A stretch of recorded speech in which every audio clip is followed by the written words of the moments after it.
Yeah, came in 17. Damn.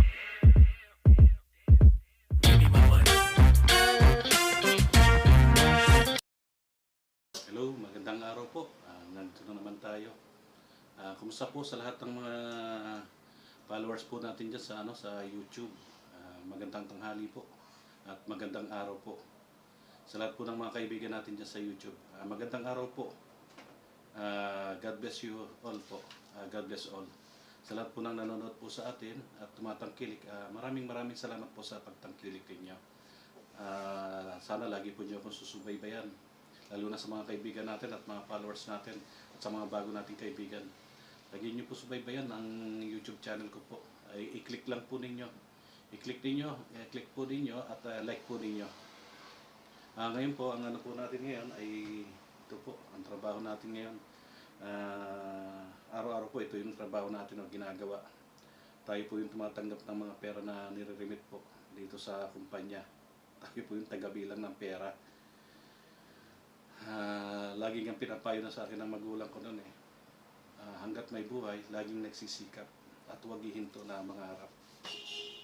At yun po yung nataning sa isip ko at huwag gagawa ng masama. Sabi nga ng magulang ko, di baling wala ka ng kinakain, huwag ka lang magnanakaw.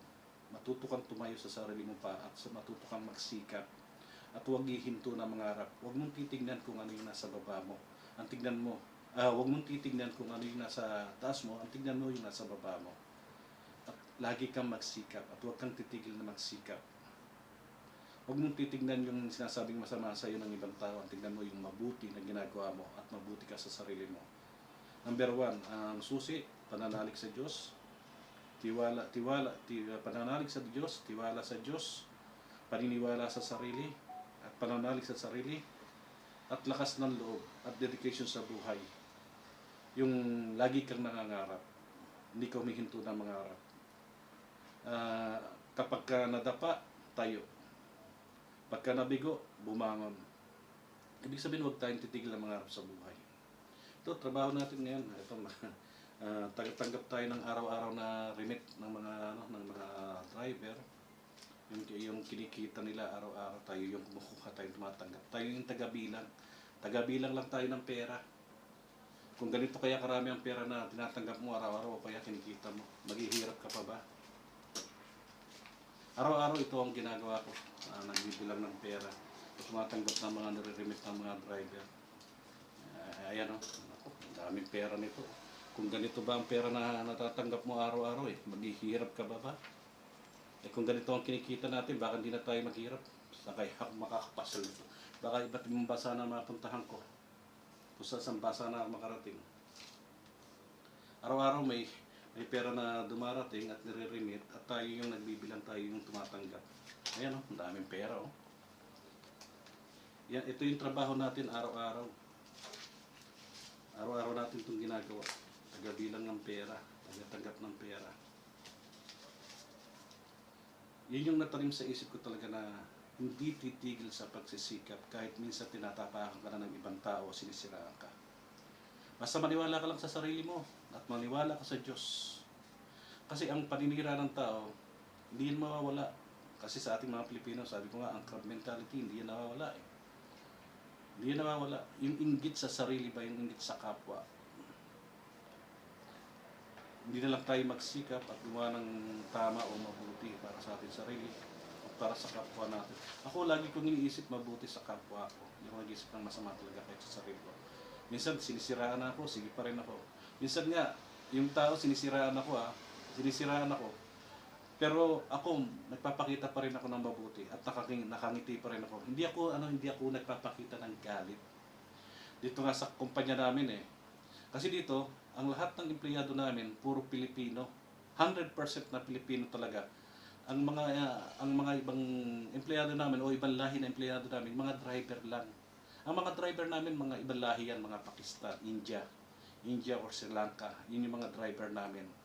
Pero lahat ng tao namin dito puro Pilipino.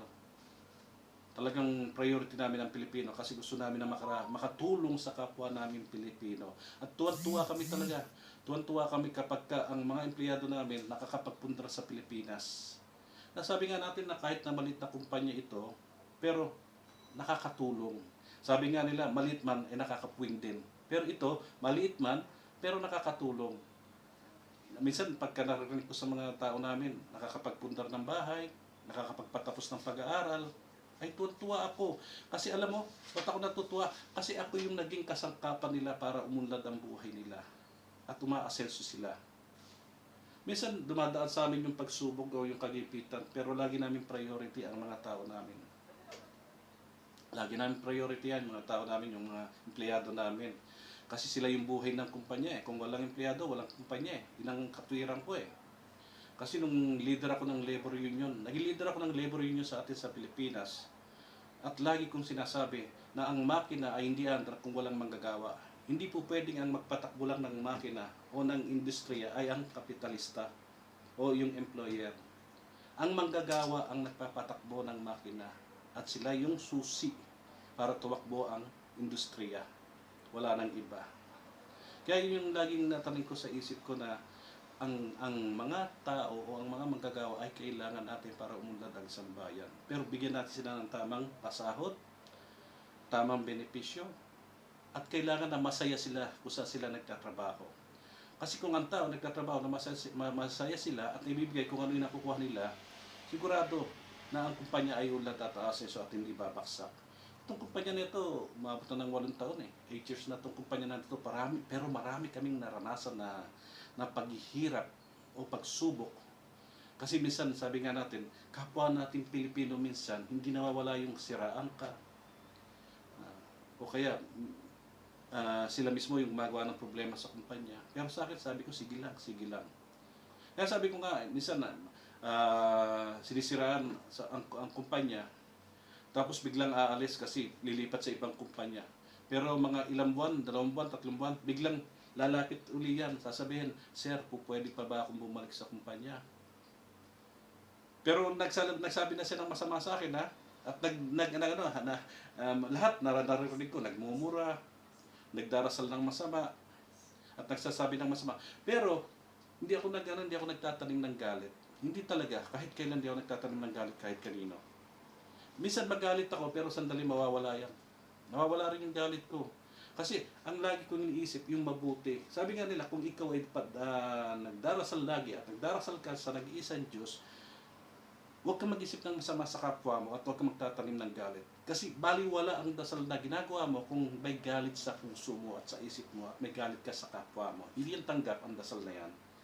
Ang tinatanggap lang ng Diyos, yung dasal na walang galit sa kapwa. Na hindi ka naiinggit sa kapwa, hindi ka nag-iisip ng masama sa kapwa, hindi ka gumagawa ng masama sa kapwa, kahit nakakagawa ka ng masama, pero hindi mo sinasadya, yun yung importante sa lahat. Yung hindi mo sinasadya, yung nagawa mong masama. Minsan dala lang ng galit kaya ka nakagawa ng masama eh. Yung dala lang ba ng galit? Hindi yung nagalit ka dahil sa puso mo, o kaya sa isip mo, o iniisip mo, nagalit ka, o kaya may sama ka na loob sa puso mo. Napaka-importante sa isang tao na nagdarasal ka na inaalis mo yung sama ng loob, galit sa kapwa mo, at yung pagtatanim ng galit sa kapwa mo. Hindi dapat yan. Kasi hindi ka patatawarin ng Diyos, hindi ka rin pakikinggan sa dinadasal mo. Yun yung importante. Kung magdarasal ka sa Diyos, humarap ka sa Kanya na malinis ang iniisip mo, na nag-iisip ka ng mabuti sa kapwa mo. At ang Diyos ay mag-iisip din ng mabuti sa iyo. At makakamtan mo kung ano yung biyaya na hinihingi mo sa Diyos. Hindi man sa ngayon, pero pagdating ng araw. Hindi man sa sarili mo, pero sa pamilya mo, sa anak mo. Kasi minsan naririnig ko naku, trabaho ng trabaho.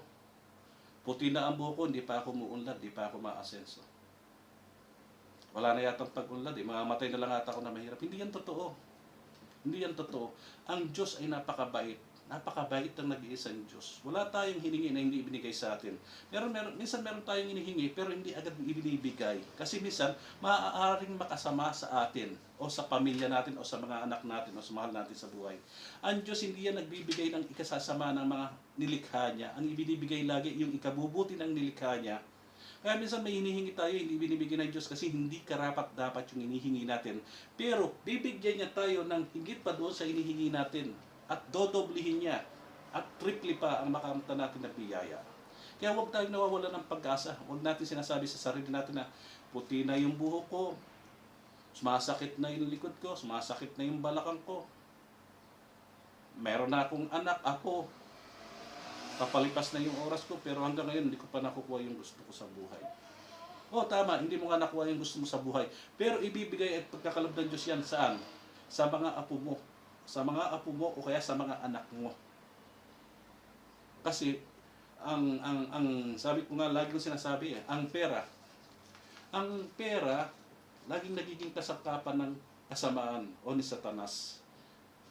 Sabi nga nila, ang pera ay kasangkapan ng kasamaan o ni Satanas. Kasi ang tao laging may pangangailangan sa sarili at nakalimutan natin yung spiritual na pangangailangan natin. Kasi sa paggising natin sa umaga, lakos na magpasalamat tayo sa Diyos dahil nagising pa tayo sa umaga, ang iniisip kagad natin problema. Ano na naman kaya yung ibibili ko ng pagkain? Ano naman kaya ang ibabayad ko sa utang? Ano na naman kaya ang ipangbabayad ko ng matrikula ng anak ko? Ano kaya ang ipambabayad ko ng kuryente? Ipambabayad ko ng tubig? Ipambabayad ko ng bahay? Paggising na sa umaga, yun ang iniisip kagad natin.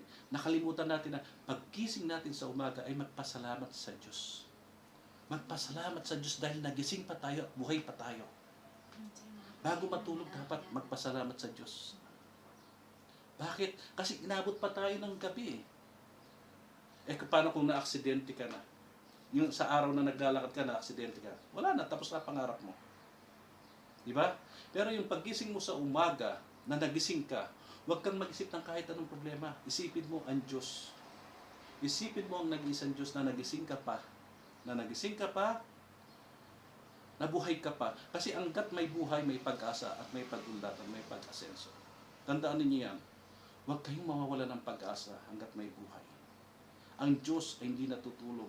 At hindi totoong natutulog ang Diyos doon sa kanta ni Gary Valenciano na natutulog ba ang Diyos. Hindi yan totoo. Ang Diyos ay hindi napapagod, hindi natutulog. Kahit kailan, hindi siya napagod at hindi siya natulog. At hindi siya ampere sa kanyang mga nilikha. Walang diskriminasyon sa Diyos. Lahat pantay-pantay tayo sa Diyos. Kaya lang may kanya-kanyang tayong buhay na nilalandas.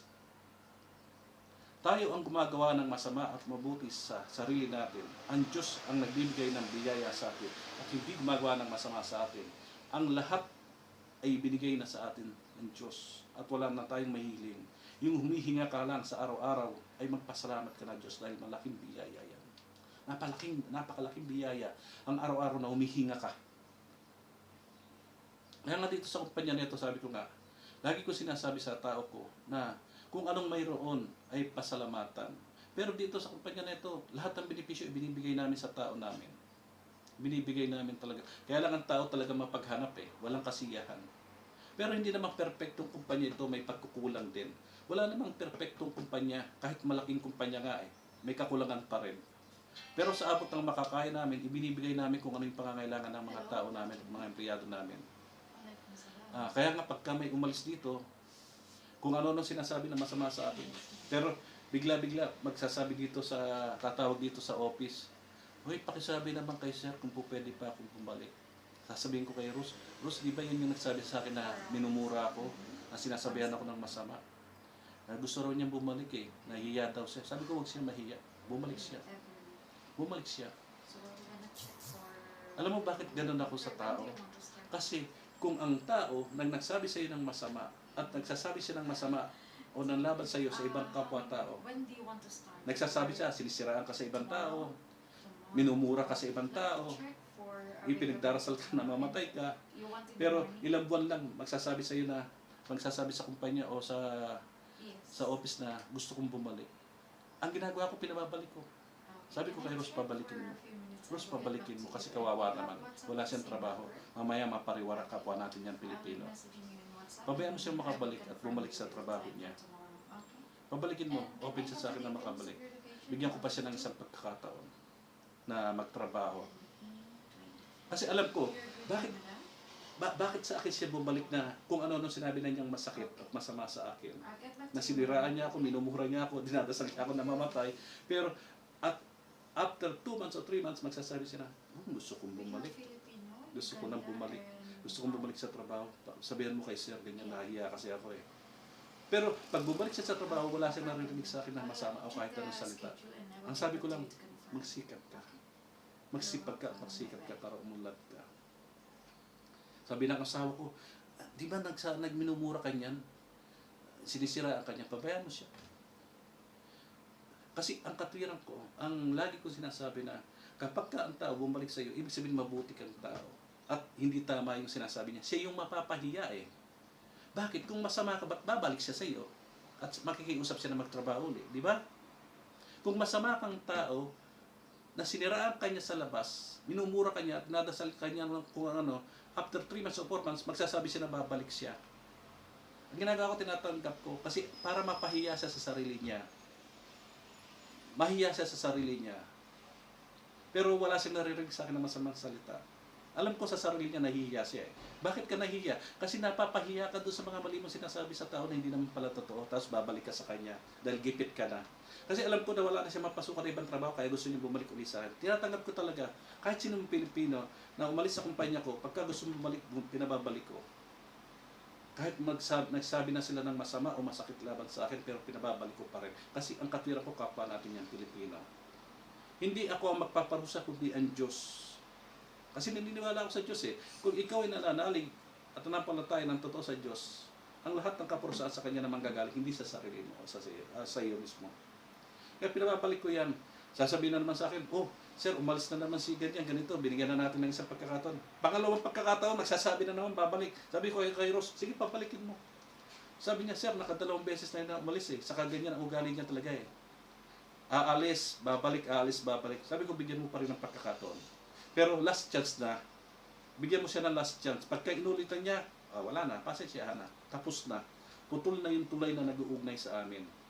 Kasi katwiran ko, wag kang, pag tumulay ka sa isang tulay, wag mong puputulin yung tulay kasi hindi mo alam, isang araw babalik ka ulit doon sa pinanggalingan mo. Paano kung putol na yung tulay? Pinutol mo yung tulay. Ngayon, nandun ka sa kakabilang ibayo at gipit ka, at di mo alam kung anong gagawin mo, yung tulay, pinutol mo na. Saan ka mapupunta? Wala, sa kawalan. Hindi ka na makakabalik sa pinanggalingan mo. Yun yung importante na lagi kong sinasabi sa tao ko. Lagi ko yung sinasabi sa tao ko, magsikap, magsipag, isipin ng pamilya, magpundar, dahil hindi habang buhay nandito sa abroad. Hindi habang buhay nandito sa abroad. Sana nagustuhan niyo yung yung mga sinasabi ko at yung mga paalala ko. Kasi yan yung susi sa pag-unlad ng tao. Medyo madaldal ako pero lahat naman ng sinasabi ko, alam ko may kabuluhan. At alam ko na may mapupulot kayo sa akin. Ito, samahan niyo ako, mag-vlog tayo ng pera. Ito yung trabaho ko, araw-araw.